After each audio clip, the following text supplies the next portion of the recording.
रेवा Rajasthani channel में आप सभी का स्वागत है। तो दोस्तों, कक्षा 10th हिंदी काव्य खंड पहला पाठ सूरदास जी के 2 पद में करवा चुका हूं और आगे के 2 पद देखिए। तीसरा पद, संदेश मधुबन कूप भरे, इसका प्रसंग होगा प्रस्तुत पद महाकवि सूरदास द्वारा रचित सूर सागर के भ्रमर गीत से संकलित है।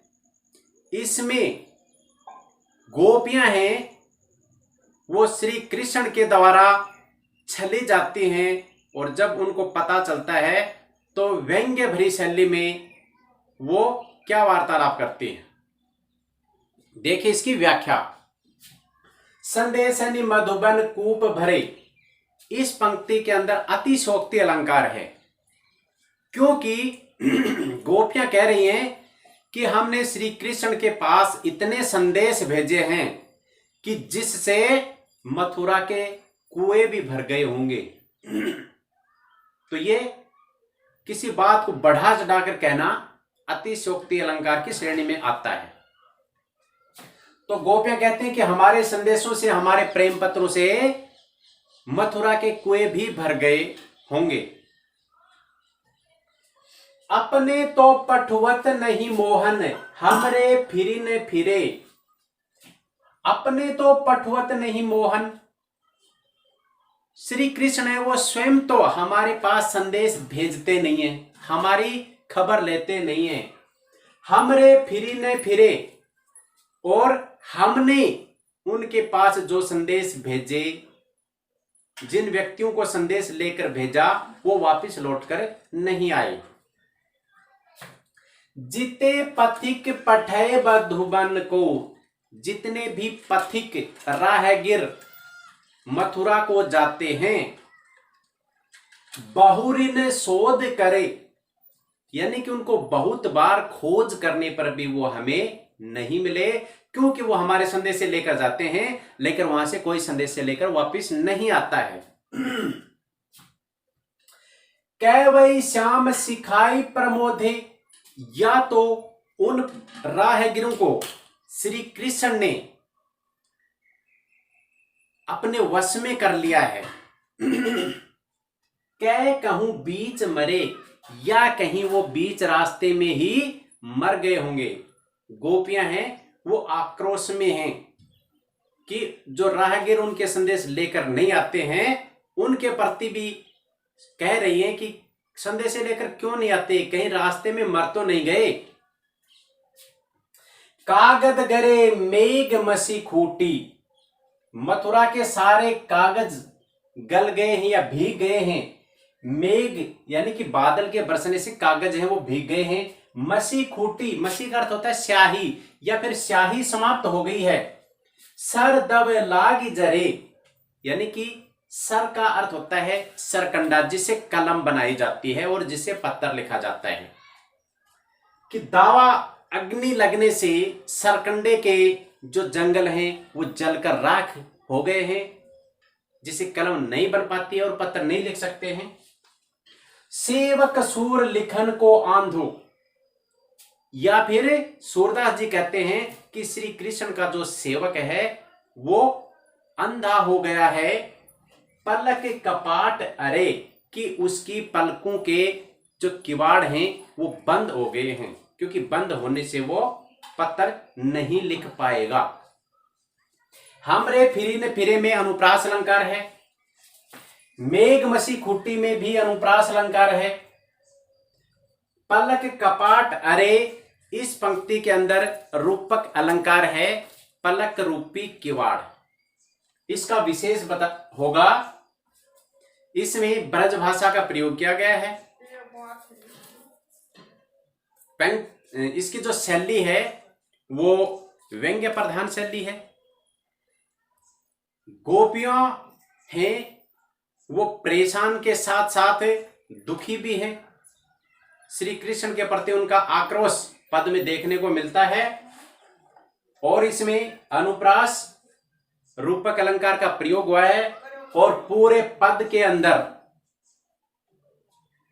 यानी कि पूरे पद में ही संदेह अलंकार है, यानी कि गोपियां संदेह के आधार पर अपने विचार व्यक्त कर रही है। अब चौथा पद देखिए, ऊधो मन माने की बात। इसका प्रसंग होगा प्रस्तुत पद महाकवि सूरदास द्वारा रचित सूर सागर के भ्रमर गीत से संकलित है। इसमें गोपियां उद्धव से कह रही हैं कि जिसे अपने मन से अपना मान लिया वह उसी को स्वीकार करते हैं। इसमें उदाहरण दिए हैं, देखिए इसकी व्याख्या। उद्धव मन माने की बात, मन माने में मैं वर्ण की आवर्ती से अनुप्रास अलंकार है। गोपियां उद्धव से कहते हैं कि हे उद्धव, जिसने अपने मन से किसी को अपना मान लिया वह उसी को स्वीकार करता है। दाख छुआरा छाड़ी अमृत फल, विष कीरा विष खात। जिस प्रकार से दाख का अर्थ होता है किशमिश, छुआरा एक सूखा मेवा होता है, बड़ा स्वादिष्ट होता है। छुआरा छाड़ी के अंदर भी अनुप्रास अलंकार है कि जिस प्रकार से किशमिश और छुआरे को छोड़कर अमृत के समान जो फल होते हैं उनको छोड़कर विष का जो कीड़ा होता है वो विष को ही खाना पसंद करता है। यानी कि कुछ ऐसे कीड़े होते हैं जो कड़वे पौधों को खाते हैं, जो विष के समान कड़वे होते हैं, उन्हीं को खाते हैं और उन्हीं को पसंद करते हैं। अगर हम उनके सामने अगर सूखे मेवे डालेंगे तो वो उनको पसंद नहीं करेंगे। जो चकोर को देई कपूर को, जिस प्रकार से चकोर पक्षी होता है अगर हम उसको शीतल कपूर भी देंगे तो भी वो उसको स्वीकार नहीं करेगा। तज अंगार आघात, वह तो अंगारों को ही पसंद करता है। चकोर एक पक्षी होता है जो चंद्रमा से बहुत प्रेम करता है। जब चंद्रमा निकलता है तो प्रेमवश वो उसकी तरफ एक टक देखता रहता है जब तक चंद्रमा दिखाई देता है, और जब भी उसे चंद्रमा दिखाई नहीं देता और कहीं आग जल रही होती है तो वो क्या करता है, उस आग को चंद्रमा समझकर उसको खाने की चेष्टा करता है। यानी कि वो उससे इतना प्रेम करता है कि वो ये भी नहीं समझ पाता कि ये आग है, इसके खाने से मैं जल जाऊंगा। तो जो चकोर को देई कपूर को तज अंगार आघात, इस पंक्ति के अंदर उत्प्रेक्षा अलंकार है, अंगार और आघात में अनुप्रास अलंकार है। मधुप करत घर फोरी काठ में, मधुप का अर्थ होता है भोरा। भोरा जो कीट होता है वो लकड़ी के अंदर या सूखे पेड़ के अंदर छेद करके अपना घर बना लेता है।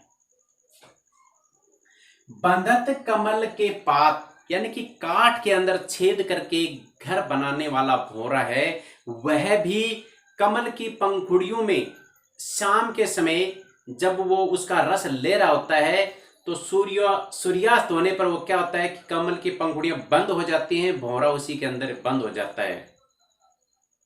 काठ के अंदर छेद कर सकता है लेकिन वो कमल की पंखुड़ियों को बेंद करे पार नहीं कर सकता। जो पतंग हिति जानी आपनो दीपक सु लपटात, जिस प्रकार से पतंगा होता है, कीट पतंग होते हैं, वो दिए के पास आते हैं क्योंकि वो दिए से प्रेम करते हैं, लेकिन दिया क्या करता है, उनको जला देता है। यानी कि वो अपना अच्छा बुरा नहीं सोच पाते और प्रेमवश उसी दीपक में अपने आप को भस्म कर देते हैं। सूरदास जाको मन जासो, महाकवि सूरदास जी कहते हैं कि जिसका मन जैसा होता है सोई ताही सुहात, वही उसको अच्छा लगता है। कहने का तात्पर्य ये है कि गोपियां हैं श्री कृष्ण से प्रेम करती हैं, उसी को पसंद करती हैं, उसके सिवा निर्गुण ब्रह्मा या योग का संदेश उद्धव ने उन्हें दिया था, गोपियों ने उसको अस्वीकार कर दिया और इन उदाहरणों के माध्यम से कहा कि हम श्री कृष्ण की एक निष्ठ भक्त हैं और उसी से प्रेम करते हैं। इसका विशेष देखिए, भाषा इसकी ब्रज भाषा है, शैली इसकी भावात्मक शैली है, अनुप्रास, उपमा, उदाहरण अलंकार का इसमें प्रयोग हुआ है और गोपियों ने उद्धव के सामने यह स्वीकार किया है कि जो व्यक्ति जिसे पसंद करता है वही उसको अच्छा लगता है, वो चाहे दूसरे के लिए कितना ही बुरा क्यों न हो। तो हिंदी का ये पाठ अब समाप्त होता है। मेरा वीडियो आपको अच्छा लगे तो लाइक और सब्सक्राइब जरूर करें। जय भीम, जय भारत।